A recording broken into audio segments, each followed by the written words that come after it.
nombre es Giovanni Velázquez, tengo 22 años y estudio Administración Hola, de mi nombre es Negocios Antonella Bonelli Moreno, tengo 17 años y estudio Administración y Marketing. Hola, mi nombre es Claudia, tengo 18 años y estudio Ingeniería Industrial. Hola, mi nombre es Brenda, estudio Administración y Marketing y tengo 18 años.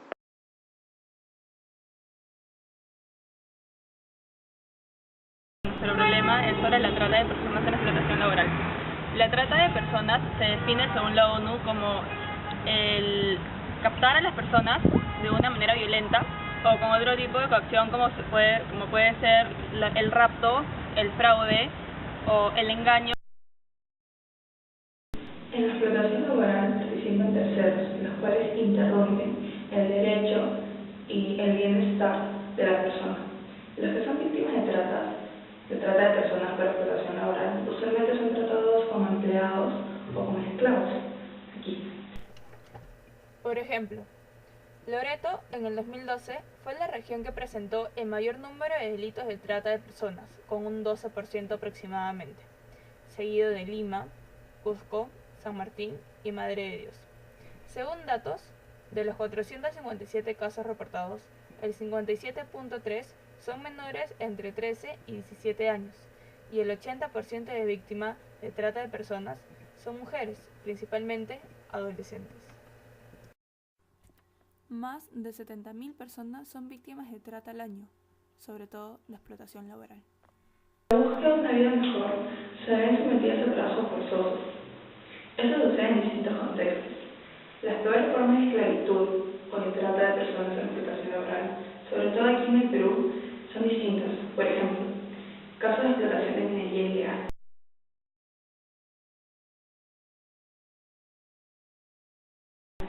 Este caso se da bastante en Madre de Dios, donde tú puedes ver desde personas ya adultas trabajando en la explotación ilegal como niños que están ahí intentando sacar todas las minerales que pueden. El caso de la explotación de tal ilegal es exactamente lo mismo que se da sobre todo en la Amazonía del Perú. Y los casos de explotación en ejército, por ejemplo el brague. Uno puede pensar, pero ¿cómo es esto una trata de personas? Si usualmente son las familias quienes meten a los hijos ahí.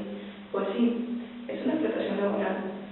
No en el hecho de que les pagan con algo, pero los están formando así, están tratando con niños usualmente, para que estén dentro de un ejército, se formen con una mentalidad de que lo único que tienen que hacer es matar a alguien y invaden, ultrajan sus derechos, ultrajan su bienestar físico y emocional.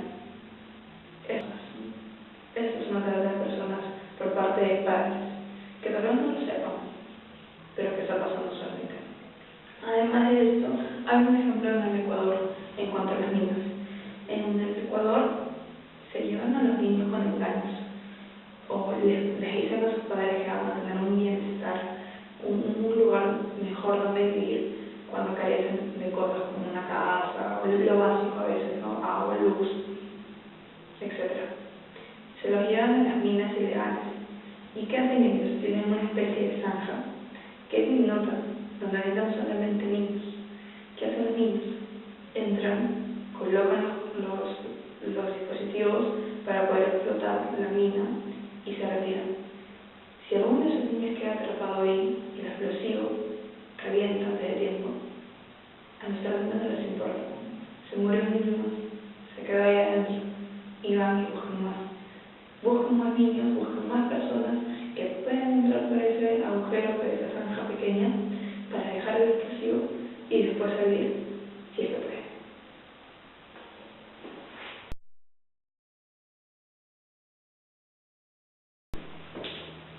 Ahora pasaré a hablar sobre los actores involucrados en este tema, los cuales van a ser 5.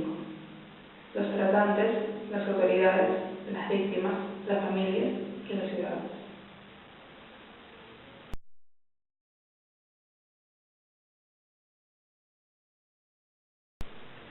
Los tratantes no les interesa el efecto, todo lo contrario. Ellos son los que hacen el problema, son los que producen y siempre mantienen ese problema. A ellos les importa su interés personal. Si ellos quieren tener más dinero, más beneficios, a punta de involucrar a otras personas que no tienen nada que ver y afectarlos, lo hacen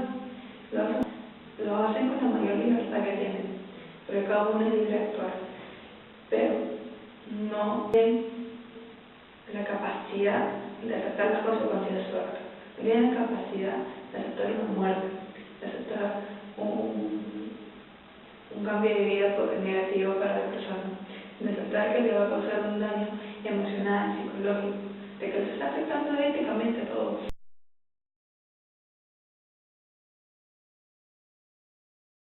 Ellos saben que tienen que hacer algo y se puede decir que últimamente están intentando avanzar con este tema de la trata de personas para ver si pueden captar en algunos lugares a estas bandas y erradicarlas.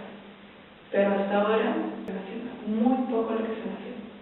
El caso de Loreto es un 12% de la población del país que está denunciando un caso de trata de personas. Es el departamento que más nivel ha tenido de denuncias, más porcentaje. Y no hace nada. Los chicos lo siguen tratando, lo siguen engañando, lo siguen explotando, laboral, sexual y mentalmente. En los 3 tipos de trata y mucho más que pueden existir. Pero en el laboral se está haciendo una costumbre. El que menos aquí en Lima, y siquiera uno de ustedes sabe un caso de una persona que se atraía a la Amazonía o de la sierra, que sea un niño o un señor que no tenga, o una señora que no tenga una educación alta, y les ofrece comida y les ofrece hogar siempre y cuando sean desempleados. Eso no es una esclavitud, eso no es trata de personas. Estás involucrando en tratar personas sin darte cuenta, y las autoridades, bien gracias, las autoridades no hacen nada. Ese tema se ha dejado de lado para las autoridades y para todos.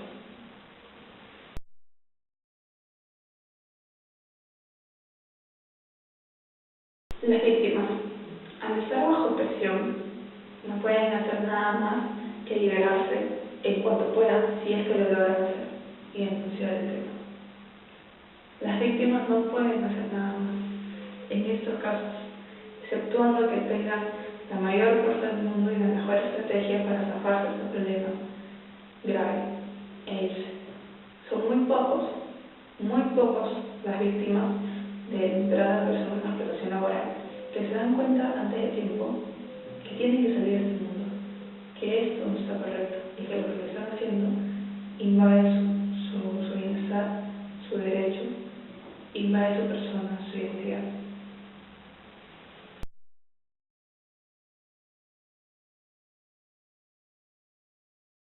Las familias, desgraciadamente, carecen de información sobre este tema. La mayoría de casos de explotación laboral, sobre todo en niños, se da por carencia de información en cuanto a las familias.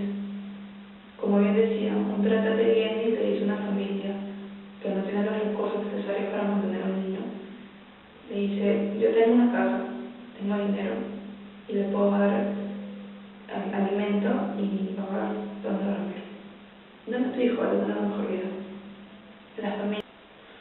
Las familias creen que al dar a sus hijos les están haciendo un bien. Y no es incorrecto que estén pensando así. Carecen de información, carecen de muchas cosas. Lógicamente van a pensar que pues, si tienen una sola oportunidad, una sola, para darle una mejor vida a sus hijos, lo van a hacer. Pero no saben que a veces lo están metiendo en un gran problema.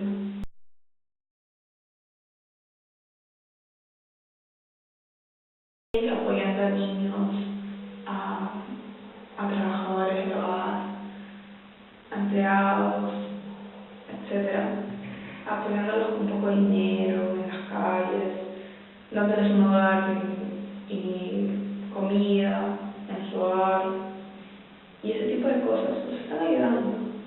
Hay personas que creen, en el caso de las empleadas, ¿no? Te estoy dando un hogar, ¿qué más quieres? Te estoy dando mi hogar, te estoy dando una cama y te estoy dando comida. Mínimo tienes que ayudarme con las cosas de la casa. Eso no se da. Ayudar es poder hacer algo que pueda contrarrestar con ese problema. Llamar a alguien, autoridades, las ONGs, llevar a las personas que están en ese problema, llevarlos y decirles, acá sí vamos a tener una vida mejor.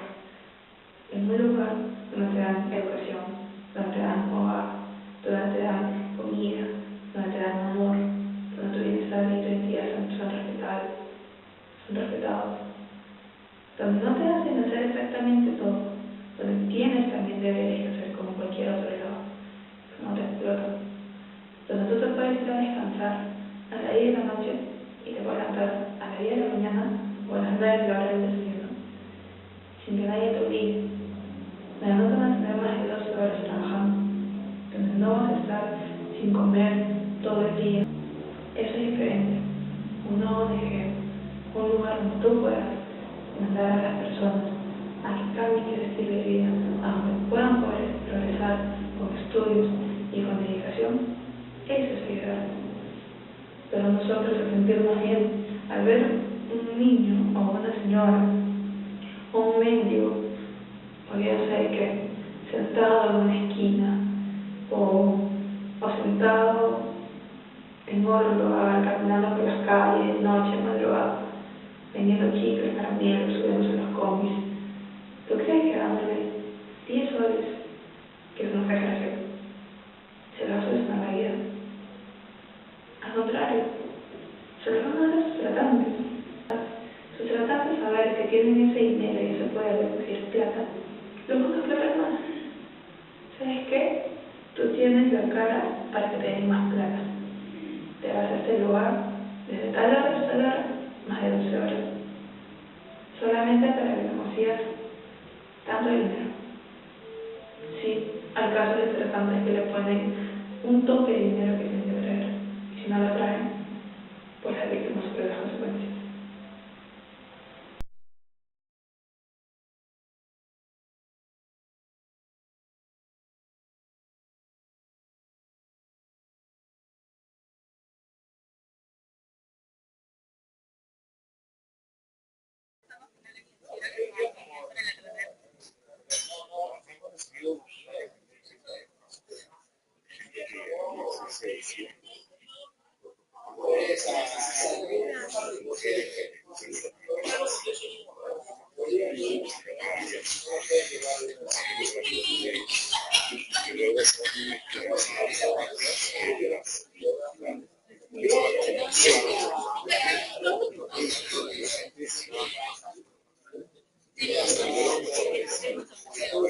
Es terrible.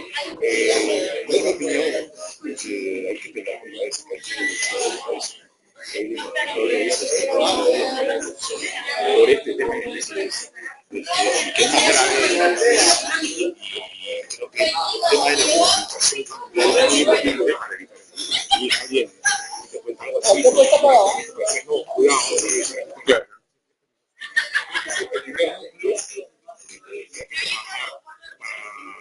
para poder conseguir alimentos peruanos sean parte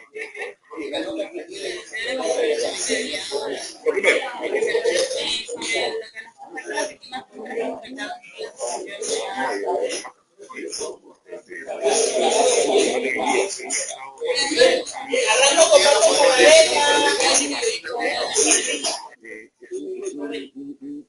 es un momento en el que creo que todos podemos revisar eso para ayudar a estas personas. O sea, no, la vida se lo va a hacer. Creo que más allá de lo que digo, lo que se puede hacer en el Estado o situaciones como trabajo privado, no tenemos que dejar clarísimo, es alguna gente que tiene a las empleadas de servicio doméstico casi como que Exacto, o porque sea, le dan algunas no ganan nada de dinero y están ahí trabajando, no tienen ninguna posibilidad de seguro y son casi seres humanos que están esclavizados. Todo eso se trata también. Entonces es un tema muy complejo, es un tema muy grande y en el que creo que más allá de las políticas que tenga que generar el Estado y seguramente el apoyo de las ONGs y del esfuerzo privado, somos nosotros los que tenemos que mover eso, o sea, somos los ciudadanos de a pie los que tenemos que intentar un cambio, sino, y lo que dice al comienzo, la comunicación familiar, que va a ser clave para que alguien le diga a otro, oye, creo que eso no es una chamba adecuada. Exacto, sí, porque hoy en día en Perú no se trata sobre eso, no se habla sobre eso nunca y es un tema que lo han dejado aparte. Muchas gracias por tu opinión. Chicos.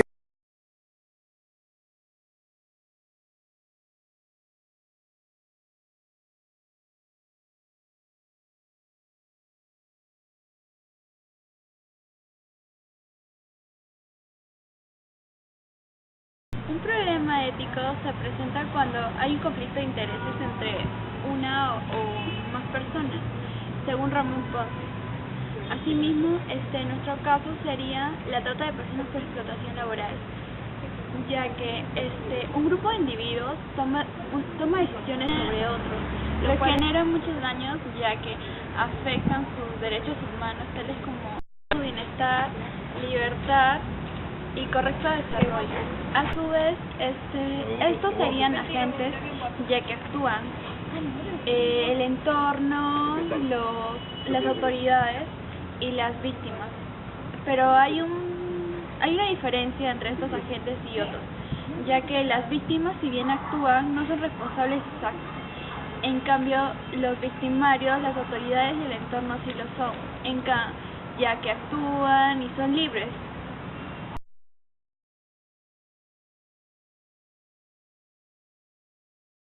Bueno, relacionado a lo anterior que ha comentado mi compañera Claudia, yo también puedo poner un ejemplo en el cual está la lectura de León, ¿no? Que es la víctima y el abusador, poniendo un ejemplo, ¿no? Que es el que es abusado de sobreexplotación y la persona que lo somete, ¿no? En lo que es la víctima, yo puedo también comentar que tienen intereses personales cada uno, ¿no? En el caso de la víctima, el interés personal es poder tener un salario, la sobreexplotación de repente, o el derecho a tener un trabajo digno. Y en el caso del abusador, el interés personal es poder explotar a esa persona y poder sacar el mayor beneficio sin tener que pagarlo, ¿no? Bueno, una vez teniendo esos puntos claros, también puedo hablar sobre lo que es los intereses éticos, por ejemplo, la libertad de poder actuar, de expresarte, como la libertad de expresión de cada uno, tanto por parte de la víctima como del abusador. Una vez que el interés ético llega a influir en la otra persona, en este caso el abusador, hacia la víctima, hay un problema ético, como lo comentó mi compañera Claudia. El problema ético es que se puede ver el tema de la razonabilidad. Por ejemplo, ningún interés ético o ningún interés personal se sobrepone al otro. Universalmente hablando, como comenta León, cada uno es igual, cada uno tiene un interés personal o un interés ético. Pero, entrando al tema de la imparcialidad, que se sobrepone uno sobre el otro, es el tema del abusador sobre la víctima. Puedo comentar también de que se está violentando contra el bienestar, el trato igualitario y los derechos, ¿no? Por ejemplo, el tema de derecho de la libertad, que estaba comentando de que esta sobreexplotación es bajo sometimiento, los llevan a la fuerza y los hacen trabajar de forma un esclavo. Y en el tema de trato igualitario se pierde eso, porque ya no es un trabajo el cual te genera bienestar. Por ejemplo, ahí también va enlazado el tema del mismo bienestar. Como comentaba, en el tema de bienestar con el trato igualitario tiene que ver con lo que es la empatía, ponerte en el lugar del otro y de esa manera tener un trato igualitario entre cada uno. Yo creo que eso depende también, como en la primera lectura, ¿no? Es Cajadillo, que habla de la empatía, ponerse en el lugar del otro, te convierte en un agente moral. Necesitas de la persona para poder tener un trato igualitario. Y el bienestar es que ya no te genera satisfacción eso, porque es con violencia, ¿no? Bajo sometimiento, y eso ya no genera ni siquiera una satisfacción subjetiva, más o menos.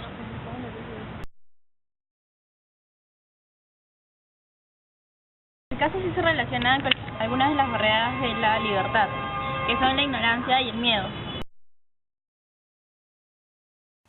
Se da la ignorancia cuando las víctimas, al no conocer sus derechos de libertad, permiten que estos sean pisoteados. En cuanto a la barrera del miedo, los victimarios privan de alimento, educación, vestimenta, buena calidad de vida a sus víctimas. Incluso los agraviados son golpeados y amenazados de muerte, creando miedo, y esto provoca que sean abusados laboralmente.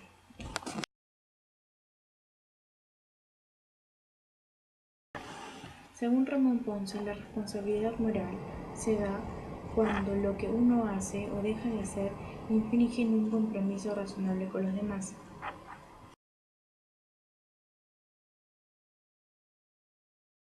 Y la responsabilidad causal se origina cuando un agente es responsable de haber causado un evento. En referencia a nuestro tema, que es la trata de personas en la modalidad laboral, los agentes sí se enfrentan a estas responsabilidades, la moral y la causal, ya que ellos, teniendo la oportunidad de dejarlos libres, no lo hacen y los explotan laboralmente, poniendo en riesgo su integridad física y moral.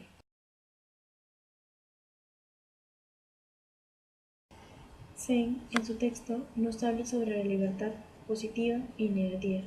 Todo esto tiene mucho que ver con el tema tratado, ya que las víctimas no son libres porque son obligados, son retenidos y son abusados, impidiendo su derecho de libertad. Es un derecho que no se le puede quitar a nadie.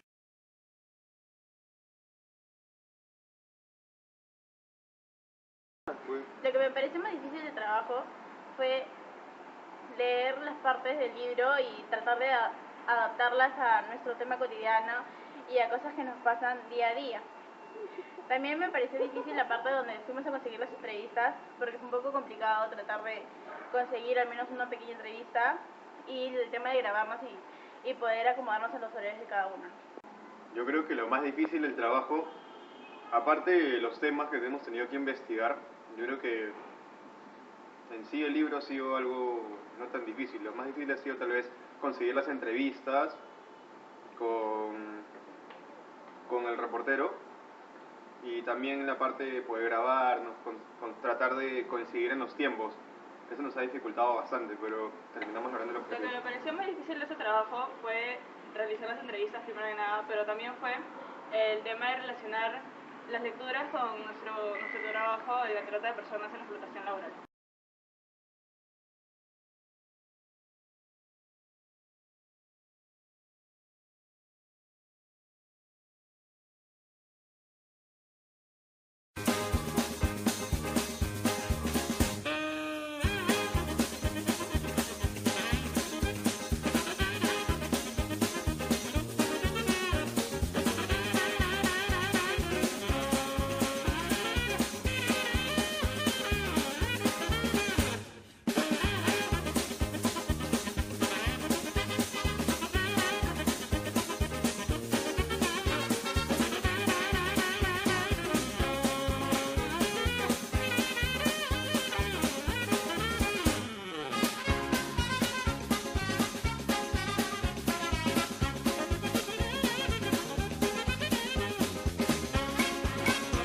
Ya empiezo. ¿Ya? Sí. Mi nombre es Giovanni Velázquez, tengo 22 años. Lo que me pareció más difícil del trabajo fue la parte de que me graben. Me pareció más difícil. Es una persona. Al otro agente moral es una persona. Con chupetita, pero genial. Lema, pero no, ¿no? Dale, no. Dale, sigue. Sí. Ya tratarlos como un esclavo. En el Perú y sobre todo en Lima y en el Perú, no. Eso fue lo más divertido del trabajo, que se caiga, que se